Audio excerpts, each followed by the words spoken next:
এটা আয়ান। আয়ানের কাছে দুনিয়ার সব দামি খেলনা আছে, কিন্তু এত কিছু থাকার পরেও আয়ান খুব একাকী বোধ করে। ওর সাথে খেলার মতো কেউ নেই। হঠাৎ সে জানলা দিয়ে বাইরে তাকিয়ে দেখল পাশের মাঠে নীলু আর তার বন্ধুরা খুব মজা করে খেলছে। আয়ান অবাক হয়ে ভাবল, ওদের কাছে তো দামি খেলনা নেই, তবু ওরা এত খুশি কেন? কৌতূহল নিয়ে আয়ান তার দামি রিমোট গাড়িটা নিয়ে মাঠে গেল এবং নীলুকে দেখালো।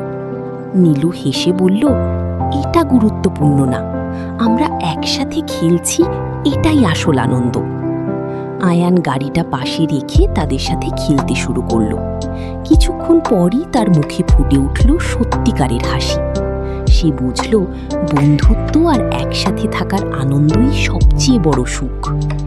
সেদিন আয়ান শিখল, টাকা দিয়ে দামি দামি খেলনা কিনতে পাওয়া যায়, কিন্তু বন্ধুদের ভালোবাসা কিনতে পাওয়া যায় না।